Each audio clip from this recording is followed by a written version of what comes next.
We have this opportunity now to hear a message from one of God's men. I'm sure that he's nervous and he's biting at the bit because he has something he wants to tell you that you probably haven't heard before. But maybe you have heard it before, you just need to be reminded. So in order for the first message, it will be with Mr. Reg Noland.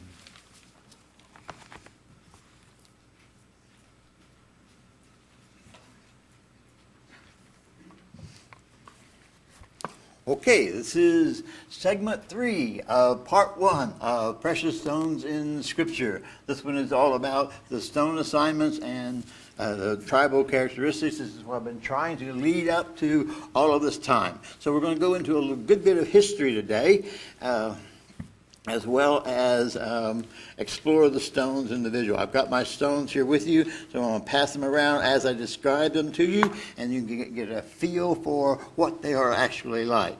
Also, if you have my previous handouts, you might want to refer to those. If you don't have them, I have some of the ones I'm going to use for the Feast and Tabernacle seminar here that you can take as well. Who needs a handout? Okay, if you do so, I'm going to let these guys pass them out to you and return the leftovers to me. Okay, thank you. Okay, what have we learned? So far, we have learned about the precious stones and how they were put into the breastplate of the high priest and how each one of them had a specific position in the breastplate itself. We ran into a little bit of a problem in that the stones were supposed to be engraved with the names of the children of Israel, and that was a problem because some of the stones were too hard to engrave with the means that we had at our disposal. There's a legend that I mentioned to you earlier about how Solomon had a shamir, which is a stone-hungry worm that could possibly engrave the stones that were harder than they were supposed to be. But in all likelihood, they were using the softer cousins of the harder stones instead. We find that, let's see. Okay. I have to learn how to redo this every time. There we go. Okay, so before I get started, let me give you a little bit of background on what this is all about. Okay, those who advocate for the healing properties of the stones and gemstones argue that the stones are tools created by the divine, and their crystalline structures can assist us in realigning the energies when we come out of balance with the cosmos. So what they are tools that God created to help us or to assist us. Crystals are considered to be living beings, each one with his own spirit and properties, capable of drawing off negative energies and recharging us with positive energy, allowing our bodies and spirits to heal naturally and return into alignment with the universe. Crystals speak in a language of feelings. I don't speak this language, which some people can sense and respond to. We have several members in our congregation who actually respond to the stones. Even though they are not able to verbalize the communication all the time, to just feel it. Such sensitive persons may react strongly in the presence of these stones. Perhaps they may be the modern descendants of the Levites, because the Levites were the ones who had to carry the stone, particularly the high priest had to carry the stones inside the Holy of Holies with him in the process. They were sensitive to it, and it weighed heavily upon his heart. Personally, the rocks don't cry out to me. I'd be scared if they did, quite honestly. So nor do I speak to them. I am not Moses or Aaron. So this is purely for me a cerebral activity, but I'm great at doing research and formulating different therapeutics based upon them. Now, you might ask, why is this important to us? Well, in 1 Peter 2, 5 through 8, we find in this reading, coming to him as a living stone. See, the stones are living beings. coming to him as a living stone, rejected indeed by men, but chosen by God and precious. You also, as living stones, are being built up as a spiritual house, a holy priesthood, to offer spiritual sacrifices acceptable to God through Jesus Christ. Therefore, it is also contained in the Scripture, behold, I lay in Zion a chief cornerstone, elect, precious, and he who believes in him will by no means be put to shame. Therefore, to you who believe, he is precious, but to those who are disobedient, the stone which is the builders have rejected has become the chief cornerstone and a stone of stumbling and a rock of offense. They stumbled, disobedient to the word for which they were appointed. Now, this reference to the chief cornerstone. There's one cornerstone that was made so perfect that it was used to align all the other stones. There are actually usually four cornerstones in a building, and one of them is the chief cornerstone. It is perfect. And they line up the other cornerstones with that chief cornerstone, and then use those cornerstones to align the fourth one. All right, so this is all critical here. Okay, so here's my thesis. Jehovah selected each stone in the breastplate to optimize the contribution of the tribe to the nation of Israel by doing one of two things. Either by enhancing, I can see if I get this right. There it is. By enhancing or amplifying a trait that they would need, or by helping to overcome an inherent weakness that each one of them had. And they all had weaknesses as we go along. There are two questions that arise. And they are, which translation of the stone name do we use? And which sorting of the names of the tribes do we use? Okay? These questions are of consequence, because the translation of the stone name identifies which stone will be used, and because the sort order determines the assignment of the stone in the tribe. We discovered earlier that there were two basic tribal or possible sort orders, and here what I've got is a nice summary of it. If you have the little summary sheet that I just gave you, you'll find this is on the sheet for you. Okay, so here's the first row, these three, and the stone that's used, and the order in which they occur in the breastplate according to either the natural birth order or the birth order according to mother sort, that's what I'm calling it. Okay, so here's what's happening. Here's your normal natural birth order. These were in order as they were born. Reuben, Simeon, Levi, Judah, Dan, Naphtali, Gad, Asher, Issachar, Zebulun, Joseph, and Benjamin. And that's the natural birth order. But if you take a mother sort on this and put the mother's importance first, then something interesting happens. Leah had 6 sons, and here they are. And you could put all of those on one of the epaulets on the shoulder, and then the other mothers can have theirs on the remaining epaulet. But look what happens in the process.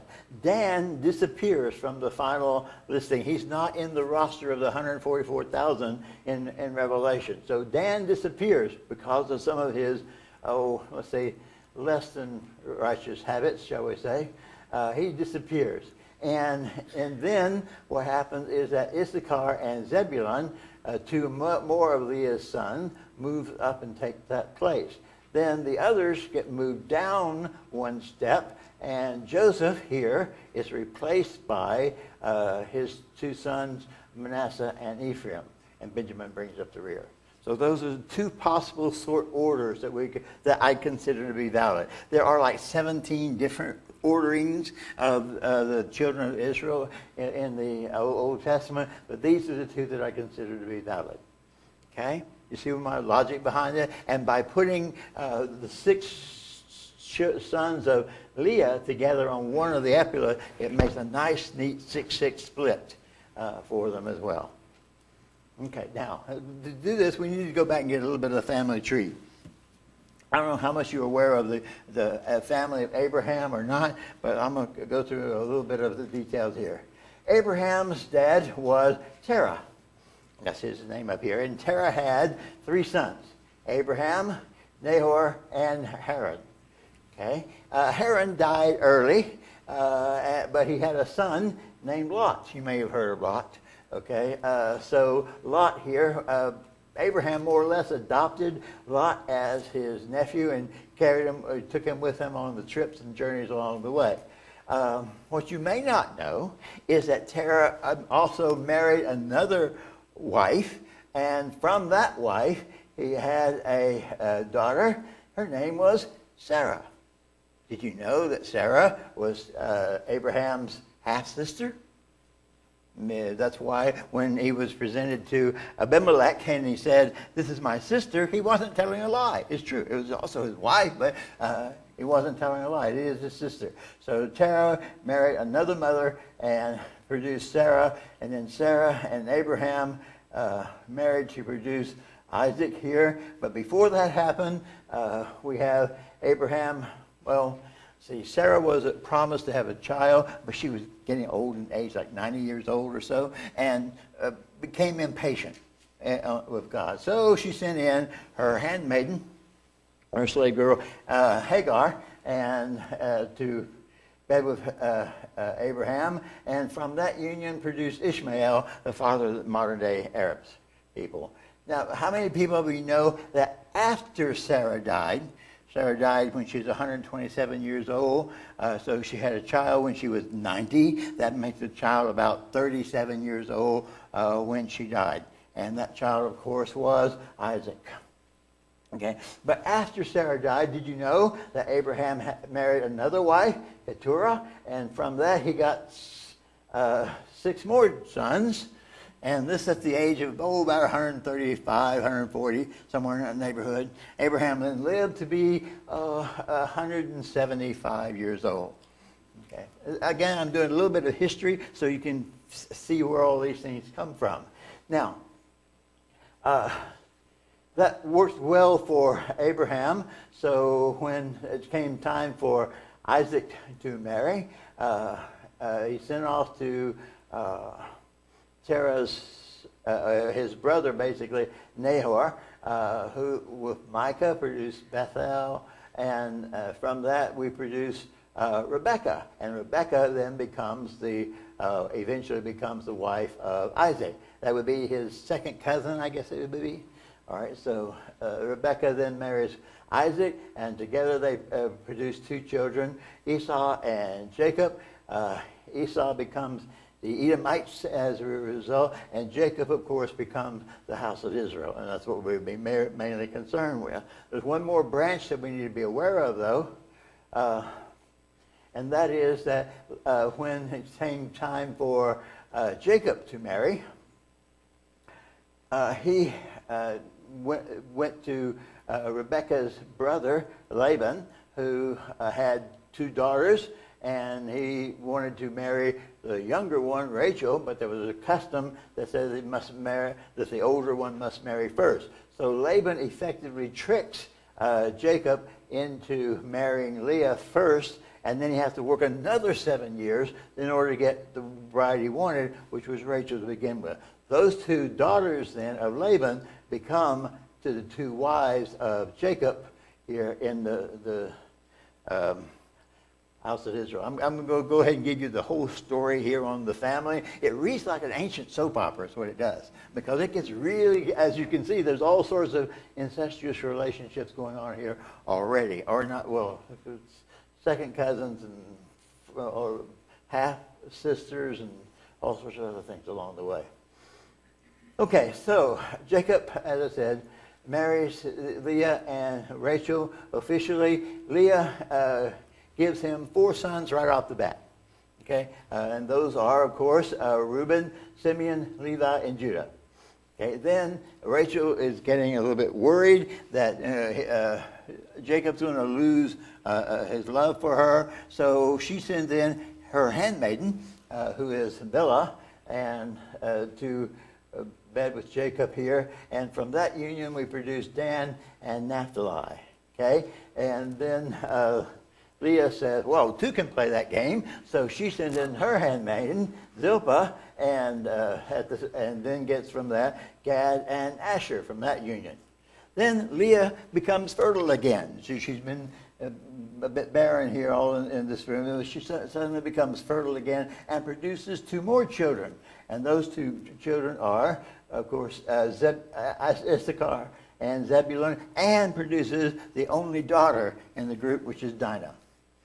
Okay, so I've got the numbers here so you can follow along with it. And if you've never seen this laid out in the family tree, it's quite enlightening to look at this way.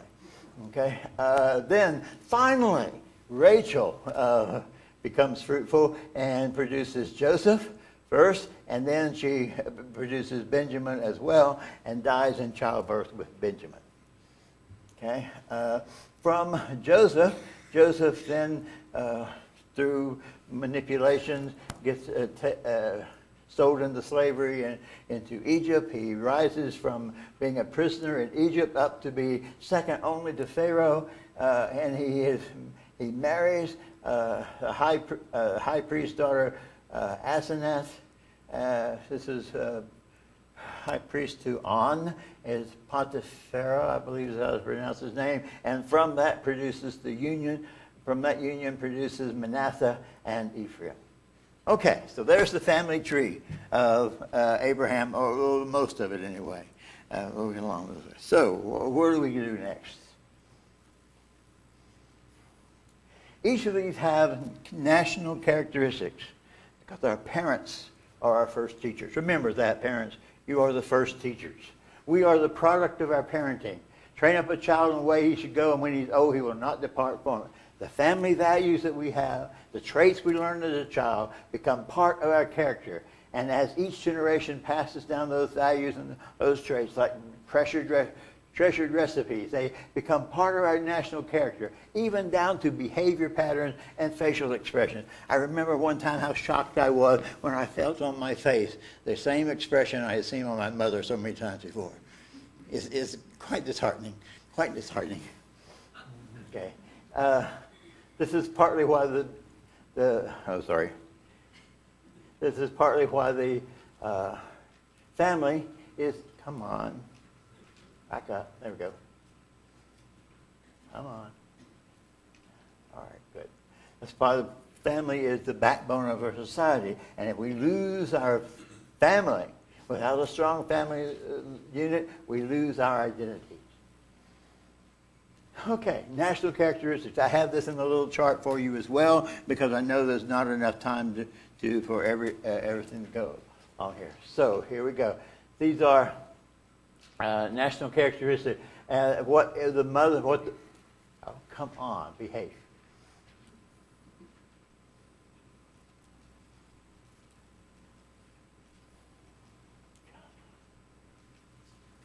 Okay, hit the wrong button.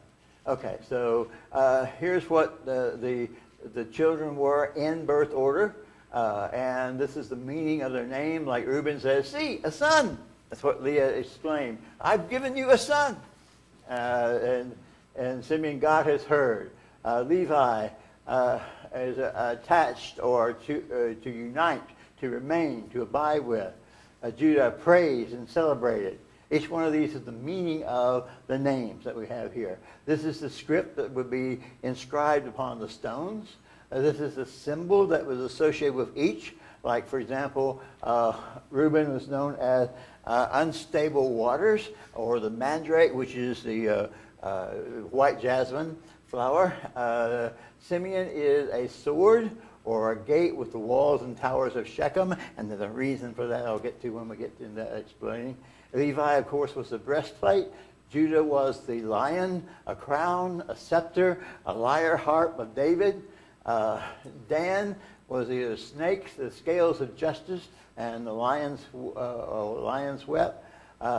Naphtali was the hind, a deer let loose, running free. Gad was an encampment of tents and military encampment, etc. I've got the symbols all down through each one of these. Here's also the colors associated with each of the tribes, the flag or the banner, what it looks like, and this is important, these are the modern nations that have derived from them. So there's a lot of information here on this one little chart. Okay? All right. So what do these look like? If you just look at the banners of the tribes, the flags, effectively, you can see a lot of the personality coming forward as well. Here is Reuben, of course. This is the unstable water. This is the mandrake, or the white jasmine. He's in the first position. There is, because I'm going in, this is in birth order, natural birth order. So it'd be Reuben, Simeon, Levi, Judah, Dan, Naphtali, Gad, Asher, Issachar. This one would be in the natural birth order. This would be Zebulun. If you have the mother sort order, this would be Manasseh at this point. In the natural birth order, this would be Joseph. But in the mother sort order, this would be Ephraim. And Benjamin, of course, in that one. Okay, so we see the characteristics of the tribes in the flags themselves. So here's the mandrake, here's the unstable wave of water, here's the tribe of Simeon, which is the, there are two symbols that they use. One is the walls and towers of the city of Shechem, and the other was the sword, because Simeon was a great warrior, a hothead though. In Levi, we see the breastplate of the high priest. Judah, of course, is the lion of Judah. Dan used three. This one is a griffin. It's a combination of a lion, an eagle, and let's see, a snake, if I remember correctly. Dan is also known as the one who would judge his people, so there's a pair of scales here for judgment. And he was also had a very serpentine path as he wandered through his migration. So a snake is here as well. Sometimes you'll also see a horse pitching his rider off, because one of the passages says that he's like a snake on the side of the path that bites the horse on the rear and throws the rider off. Okay, Naphtali is a deer running, a hind running free. This is Gad, the warriors in the tents, the migratory group. They are military. Asher is either an olive tree or a cup of olive oil. So they were known for wealth and prosperity along the way. This is Issachar, and Issachar is a strong donkey between two heavy burdens, as we see here. He's also associated with the sun and the moon. Any of you who went to the tabernacle display out on the east Garnett, or South Garnett, I saw the flags on the inside of the tabernacle, and this is the symbols that we were using there. Okay, here is Zebulun. Zebulun is a sailing ship. They are mercantile. They sail the seas. They import and export the goods along the way. This is for Manasseh, and this is a unicorn, or an oryx, as it is called. Then we have Joseph. Joseph is a fruitful bough, so it's like a grain, a bough, a fruitful harvest of grain. You remember the dream he had where it was a bunch of grain that was tied together? That's representative of Joseph. In the mother sort, this is Ephraim, and Ephraim, of course, is the bull associated with England. So England is known as John Bull. And this is Benjamin. Of course, Benjamin is a ravenous wolf. And that's the image that we have there. Okay, a lot of information on these sheets. Okay, these are the shields of the tribes. Now, what I've done is I've taken the flags and the shields and the stones and the mothers and everything and put them together in thumbnails here for your benefit along the way. But again, you see the same idea expressed on the shield. Notice what this is. You see that? That's the fleur-de-lis of France, right? Remember the fleur-de-lis? Anyway, that's the symbol of the mandrake, the white jasmine. Here's the wave of unstable waters. Here's the primitive man. This is for Simeon, the sword and the castle. For Levi, the breastplate. Here's the symbols that are on the shield for Judah. The Davidic heart, the red hand, the red lion, and the dancing lion as well. Here is the symbols for Dan. Notice again, this is the griffin, the snake, the scale, and the horse that throws his rider because he's bitten on the hind leg by a snake. This is the stag or the hind run free. Here is the tents or the soldier, the warrior for Gad. This is for Asher, the olive tree or the cup of olive oil. Here's the strong donkey of Issachar. This is Zebulun's sailing ship. This one This is the slot that's occupied by either Joseph or Ephraim. If it's Joseph, it's the grain, but more often it's the bull for Ephraim here, or sometimes the unicorn. The cross and the arrows are for Manasseh, and they would be in this position in the mother sort, and the ravenous wolf, of course, is Benjamin. Okay, are you following all this? Can you follow my little handout? Well, okay, so here we go. What I'm going to do now is to jump into the explanations of the stones and why I think that the stones were positioned and assigned to each one of them. Oh, boy. Assigned to each one of them by, according to what they would need. All right, so the first one is the ruby. Or the carnelian. All right, so I have my runners come up. I'm going to have you to pass out. This is carnelian, and it is a stone to use instead of. This one is a red one, a carnelian. This one is a palm stone. It's a little bit lighter color. It's orange in nature. All right, so pass those over. What we're going to do is I'm going to pass these around from each section this way and come back up to the center. Okay, so we'll pass them out of the way. All right, so here we go. So the ruby. Okay, the ruby is too hard to be cut. It has a hardness of 9 on the Mohs scale, second only to diamond. So it would be difficult to cut, if not all. It is composed of aluminum. Come on, where are you? It is composed of aluminum oxide and chromium. It's the chromium which creates the red color. The alternative is for it to be a sard or sardius, which means redness, and the carnelian is the traditional value. Carnelian has a trigonal crystalline structure with a hardness of 7, a little softer than is the ruby. All right, here's the characteristics of the ruby. Ruby is a strong stone of passion, adventure, vitality, nobility, beauty, courage, enthusiasm for life. It enables our ability to survive and to thrive. It's appropriate for Reuben, which is in the first position, because it's beneficial for dynamic leadership. See, Reuben would have been the firstborn in the family, so would have inherited the firstborn blessing, but he had this problem with lust and sexual. He went up to his father's bed and slept with Bilhah, his father's concubine, therefore defiling it with defiling the family bed with lust, and for that reason, Jacob denies him his heritage and gives it instead to what will later become Joseph. Ruby encourages a passion for life, improving motivation, vigor, etc. It can help one to tap into his innate power and fortitude, especially when one is encountering challenges to make him give. Ruby can help him to overcome doubt and anxiety and move forward in the face of fear. Recall that the French were the people who were accused of being too ready to surrender to Germany, among other things.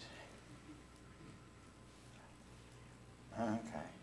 The carnelian has stability, excellent for restoring vitality. It imparts acceptance of the cycles of life and moves forward. He has great analytical abilities and clarifies perception.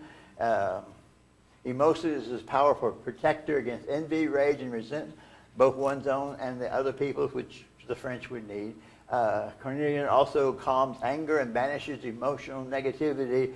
And it maintains, in other words, these stones, ruby and carnelian, help to gain balance over passion, to keep that equal in passion, which, as I said, Reuben is going to need.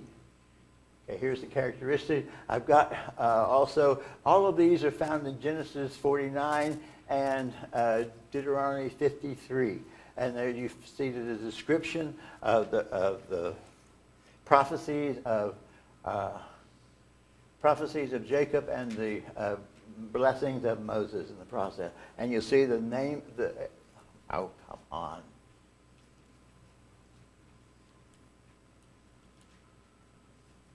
Come on. Okay, all right. And you see, I've got here, and each one of these symbols is the same. I have the tribe, its meaning, the inscription is given, the mother, the symbols, the flags, the banners that are included in it. Here's the stones that were being used along this way. Here are the shields that were used, the modern nations, and all of these, as I said, are either Genesis 49 for the prophecies of Moses, for prophecies of Jacob, or Deuteronomy 33 for the predictions of the blessings of Moses. Okay, so they're all that way. I obviously don't have time to get through all of this. That's why I made the little handouts for you to follow along with. Here. Otherwise, this is like 27 pages worth of material here. I couldn't begin to get it. So if you want to find out more, attend with my seminar that's coming up here later on. One more I'll do, though, before we pass, and that is the Simeon, because I need to explain that Simeon. This is topaz. So Simeon is associated with topaz. Topaz is joyful, peaceful, calming, that way. All right. It also, though, okay, thank you. It also may be a simpler version is this one, peridot. Go ahead. This one also. This is also the same one. This is peridot. This is a little bracelet of peridot. These are two stones that were possible stones for this one. Topaz is the one that's translated. It is much too hard. It's in the same group as is the, just underneath rubies and sapphires. So it's very, very hard and difficult to engrave. But the peridot would be much easier. And they're both beautiful stones along the way. The reason I wanted to get to this one is to explain the role that Dinah has in all of this as well. Okay, this is topaz. It's highly effective. The key idea here is topaz promotes truth and forgiveness. Okay, truth and wisdom, forgiveness, the love of good fortune, finding alternate solutions to all of this. It promotes generosity, joy, generosity, abundance, good health, and encourages self-expression. This is important for the tribe of Simeon because Simeon is a hothead. I'll explain that in a moment. All right, let's get back to here's the characteristics of Simeon. All right, Simeon and his brother Leah. Oh, let me back up a little bit on the story. All right, Dinah was Jacob's only daughter. Okay, he was born after Zebulun. That means she had 10 older brothers. Can you imagine a daughter with 10 older brothers? How protective they would be. Okay, so what happens is that Dinah goes out visiting one day to the neighboring village of Shechem. And she's talking with the girls there in the process and encounters the prince of Shechem. The prince of Shechem then seduces her, and the older brothers consider it to be rape because she's a bit younger. She's like they consider it to be like statutory rape. However, she seems to be a willing participant in the seduction that occurs. As a result of this,